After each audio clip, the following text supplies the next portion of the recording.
Hello and welcome to a brand new season of Digital Insight, the show that puts you inside the world of digital storytelling. I'm your host, Meiqi Zong. And I'm Boying Cho. This season on Digital Insight, we hope to further your knowledge of emerging technology and the ways in which your world is being reshaped and enriched as a result of the new technologies. As you remember from last season, digital storytelling is all around us and even all around the globe. We took you around East Central Indiana to El Salvador and even into the virtual world of the Second Life. Over this season, we'll be taking you around the world again, and today we are going to introduce a documentary from a group of students in Bo State University, The Heart of the Dragon, a passage to Chinese values. Chinese culture, a living culture which has been here for 5,000 years. To many Americans, it's another world, impossible to understand. What are the barriers to understand this culture? What makes Chinese culture so unique? What are they, and what aren't they? Let's find the answers from both Chinese and Americans who devoted their life to live, to help, and to learn in the other culture. They will lead us to unveil the mystery in the heart of the dragon.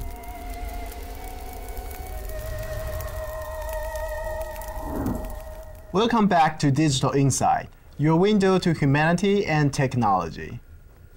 Well, since we are going to talk about the Chinese people, so what do you think we are? I think we are human species with yellow skin color, with darker eyes and darker hair. Yeah, and we eat Chinese food and we work very hard. yeah, that is mostly true. So what else do you know? I think we care about family a lot and respect elders and worship sky and ancestors. Yes, those are some of the Chinese values, but Chinese culture has many aspects. The following documentary is going to focus on family values, education, religion, life attitude, and cross-cultural communication. Oh, that sounds intriguing, but a lot to cover. It really is, so let's stop wasting our time and take a look. Dr. Teh-Kuang Chang is a professor in the Department of Political Science at Ball State University. He is a specialist in international relations. He will talk about how he educates his children and what he thinks is the most important cultural value, both in Chinese and American culture. Mrs. Hope Robinson has been helping Chinese students in East Central Indiana for many years. She will talk about her experiences with the Chinese community. Yan Wen was from Taiwan, and Dr. Bach was from California.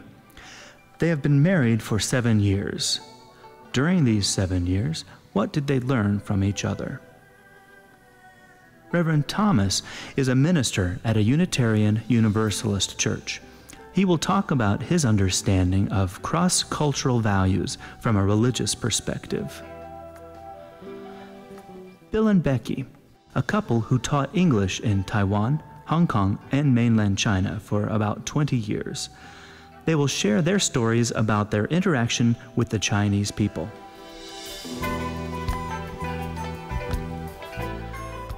One of the most important things to many Chinese people is family. More so than most Americans, perhaps, the family plays a central role in teaching the principles by which to live. And often all the members take an active part in family life. Raising and educating children are thus regarded very seriously and delicately.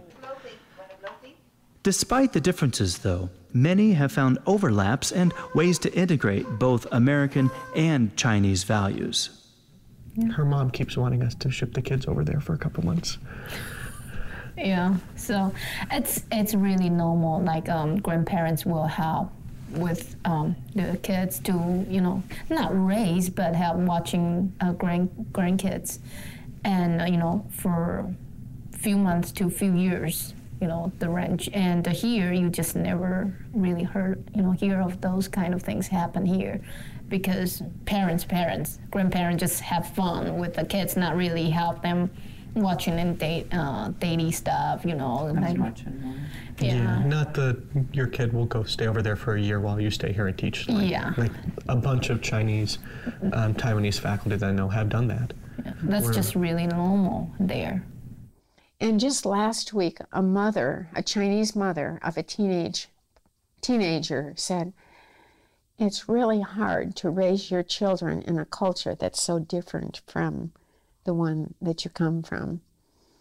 Of course, American teenagers have a lot more freedom than many countries. How do you teach them? I mean, it's a struggle even for American parents of teenagers how to best raise their children. And we're just so thankful that our kids have turned out to be adults who want to honor God with their lives. But people will say, you did such a good job, and we'll say, God protected them and God helped us, because many well-meaning parents in any country have sorrows as well as joys.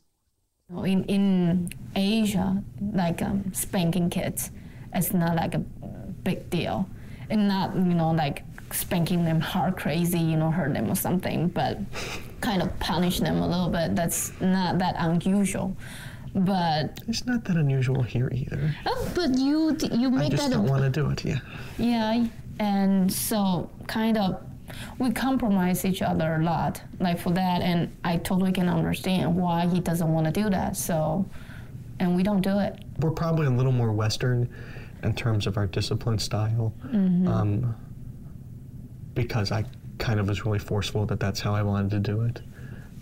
They have kind of an Eastern dinner plate and kind of a Western discipline. So we do time out and things like that. We found in living in both Taiwan and China and Hong Kong that when we get to know people as individuals, you find that people are pretty much the same around the world. Their values are the same, their family values, their values of faith are basically the same.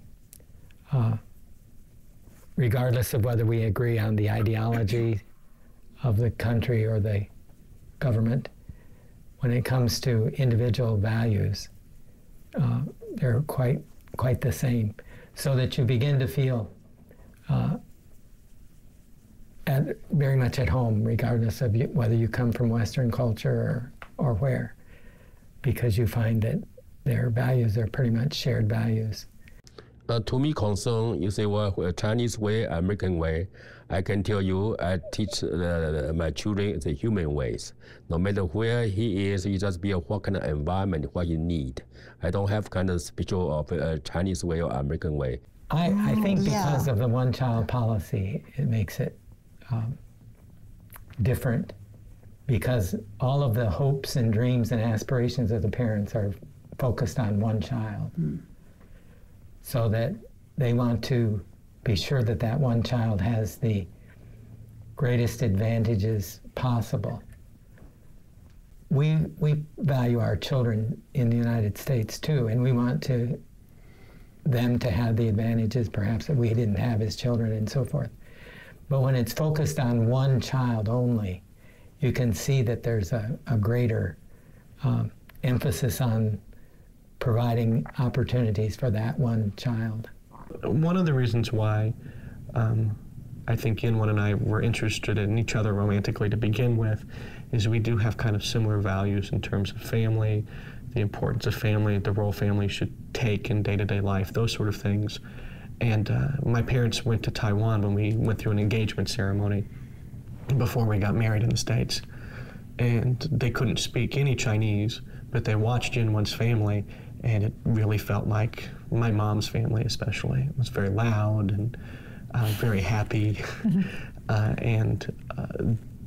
While we have these cultural differences, I think one of the reasons why we don't have a lot of conflict between each other about the kids is we really have very similar values in terms of what kind of role kids should play in the family and how parents should interact with kids, those sort of things.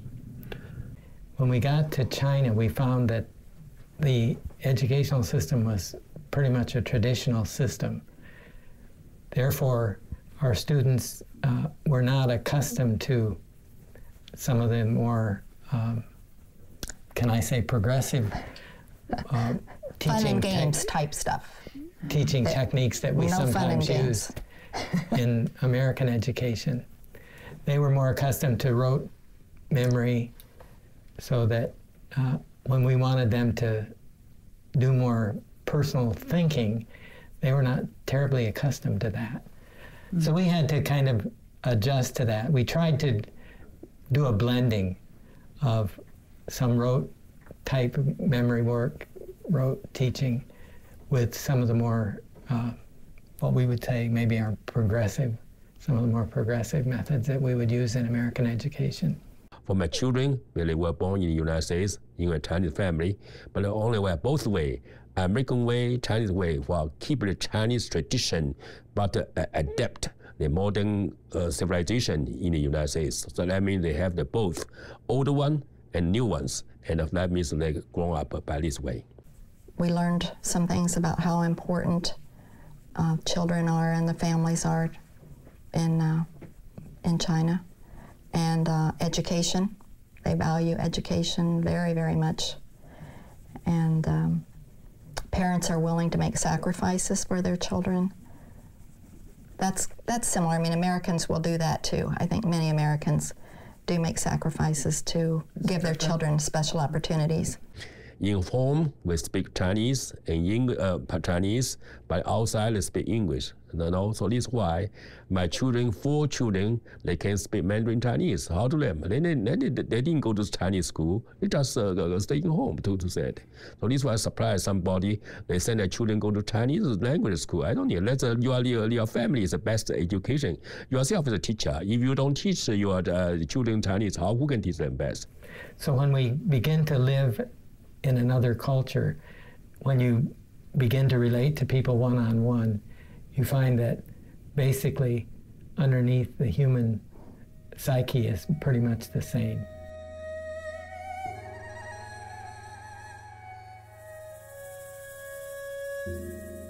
Heaven worship, ancestor worship, Taoism, Buddhism, and Confucianism are the 5 central life attitudes and religious views of the Chinese people. The names may seem confusing, but mostly they're only about love, family bounds, and the Confucian teaching of treat other people as you want to be treated. We try real hard to incorporate as much Chinese culture as we can and as much as American culture as we can. Mm-hmm. So they're baptized, they've gone to church, but when they're home, they do some of the religious stuff that one's family does. Yeah. They're kind of getting exposed to both facets of that. One's more religious than I am, so that'll probably be a little bit more important. There was a man here who had a Bible study going for international students, and he asked us if we would help. And I didn't even know there were international students at Ball State before that. And it was primarily Chinese who had chosen to attend the Bible study, so we got to know Chinese more than any other at that time when we first got going. The thing I love about Buddhism is it begins with just paying attention to your own mind. And oftentimes people are moved by, they have feelings and they're moved by their feelings. They don't think about them. They don't stop and pay. Where did that feeling come from? When did it arise? How did it start? They tend to be much more reactive to their feelings and sort of pushed around by their feelings. Christian, you say this. Jesus, when you beat you on this side, let him to this side. I'm not that way. I just, what I should do it. That's all. I don't care about the result. I receive all consequence. But they appreciate me and as they get the result. I don't need the appreciation of that. Just the way I did the thing. This is what my contribution, human being. I contribute to society. I hope the same way other people do the same thing. This is where the peace and human harmony come. For example, the Golden Rule, which is in the Bible, do unto others as you would have them do unto you, or treat other people the way you would want them to treat you. Often one of the Chinese will say, oh, we have a teaching like that in our country, or, oh, Confucius said something like that. There are many similarities in values. I've always liked the oneness of truth. There's that monotheistic idea within the Western tradition, and I see that as similar to the idea of the Taoist expression of unity and oneness. And that the ultimate unity is beyond our ability to describe, that it's not the oneness of God or the oneness of truth, or the absolute truth is really beyond our ability to understand. If we could put it in our heads, it would be too small. It's too big to fit inside our heads. I advise my children, you must love. Americans will love. Christian is love. Chinese will love. I mean, Chinese says kind of well, you parents love you, you respect parents, okay? And brothers and sisters, you love each other, and the friends, you help each other, and keep honest as a human being. That is the Chinese way of life, as it should be.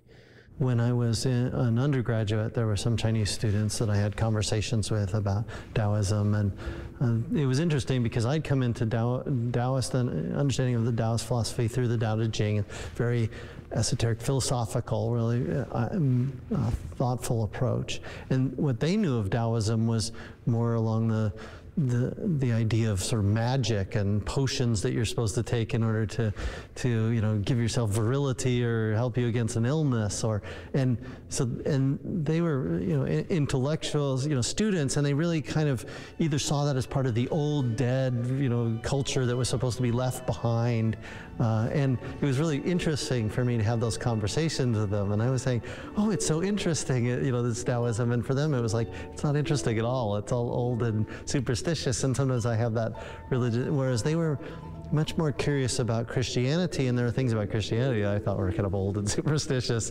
and for them they were kind of new ideas and different. They'd never heard these ideas and stories. Teaching kindness, being generous rather than selfish, serving others.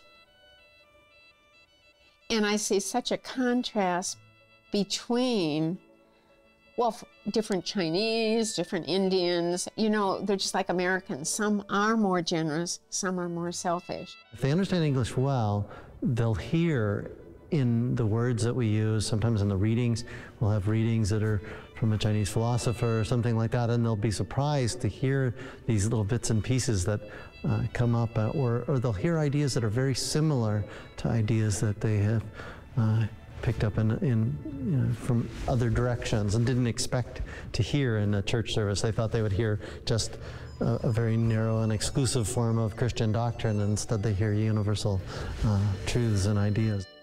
There's some interfaith people who are really willing to sort of merge the religions together and say they all the same thing. They'll find different statements of the Golden Rule, for example, and say it's all the same thing. And I really don't see them as the same thing. I think they come out of different cultural contexts, and I think it's important to acknowledge that our religions are shaped by culture.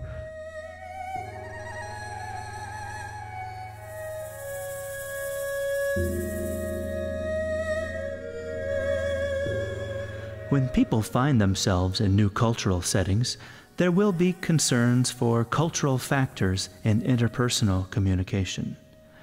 By dealing with the difficulties they experience, they will adjust to the new cultural environment and also the difficulties in communication. People are experiencing culture shock, language barriers, feelings of frustration, loneliness, and anxiety. They are not just learning how to adapt to the new cultural conditions, but also more or less increasing their intercultural competence at the same time. In my opinion, some of the best parts of our marriage have been because of these differences. Yeah. We have so many more options, so many more potential solutions for problems, different ways to look at things. It's kind of exciting. Yeah, I would say for couples, before you get married, try to know as much as you can the difference, because that, it's, even I say like we compromise each other, a lot, but, it's okay for us, but still pretty hard sometimes, like, why cannot just do it this way, like what we used to? I think it's better to, you know, to how should I like get into his or her family here and to know what his or her family, how to do daily and deal with all kinds of issues, not just dating each other. I think marriage is two families together, not just two people. So try to get involved more before, I think it's better. You need to know their expectations culturally as well. I mean, we had read some, of course, you know, before we went, but it's not like actually being there. And we learned to take our shoes off at the door. We learned to eat with chopsticks. We learned that you take fruit or some kind of food when you go visit in their homes. We learned that if we were invited for a meal, that you didn't eat everything on your plate or you didn't drink everything from your teacup, because the more you'd eat, the more they'd fill it up. So in order to convey the fact that you had had ample sufficiency, you just left a little bit on your plate or a little tea in your teacup. You know, in America, we're taught to clean up our plates, but you don't do that in China. Often when they have medical needs, I go to the doctor with them, because when you study for the TOEFL, which is the test they take before they come here, in order to be admitted, they have to have a certain score on that English test. You don't learn medical terms. I remember one time I went with a Chinese grad student who had had his nose broken while playing soccer. And I don't think he's played soccer since then. The head of someone from the Middle East came and hit his nose, and he was complaining about a headache. And this poor guy had a broken nose, and it was broken badly enough so it was crooked. It needed to be fixed. Well, I went with him and stayed with the wife, and, you know, an anesthesiologist, an anesthetic, all these words are just words they haven't studied when they've had the TOEFL. So it's an English lesson during medical and experiences that they have. We live in an interconnected world. We depend more and more every day on one another. You know, right now you can see it economically. You know, the economy of Indiana, of Muncie even, is to some extent tied to what's happening in the, you know, European and Asian and African markets. China now, they're very weak.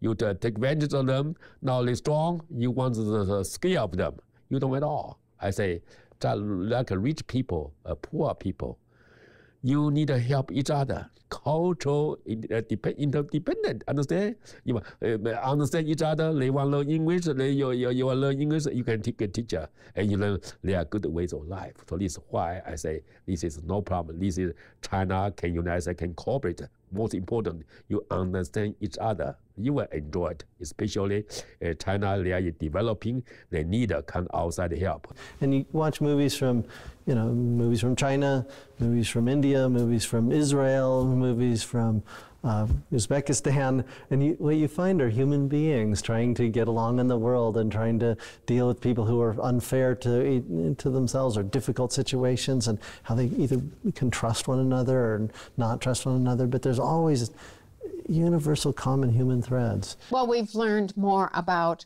the world as a whole. You know, America is, I've had them tell me, you know, your newspapers are about American news instead of international news. Like you would find more, I think, in other countries. And we're really quite a self-centered country. And our world has grown. And we've had wonderful times visiting countries and visiting students who have been here before. Our time in China was a joy. If you have an opportunity to travel and go to different places, it would certainly be worth your while to go to Asia. Visit. And especially China. Yeah. Because of the place in the world that China is taking today and will continue to take economically and culturally and socially. We've urged our grandchildren that one of them at least should learn Chinese. They need to start studying it right now. It's part of all cultures, is there's always someone who has to be the bridge makers and the the people who open the doors, and the people who reach out and connect with all the other cultures. Because any culture that's isolated ultimately dies. If you're too isolated, too insular, you become weak, you become corrupt in some way or another. So do you think people have a better understanding of Chinese culture now? I think so. It really is complex though. Yes, but there are also many similarities between American and Chinese culture. It is true, and if we continue to communicate, we can strengthen that bridge between our cultures. Well, thanks for watching. I'm Meiqi. And I'm Boyan. Goodbye. Or as we say in Chinese, 再见. 再见.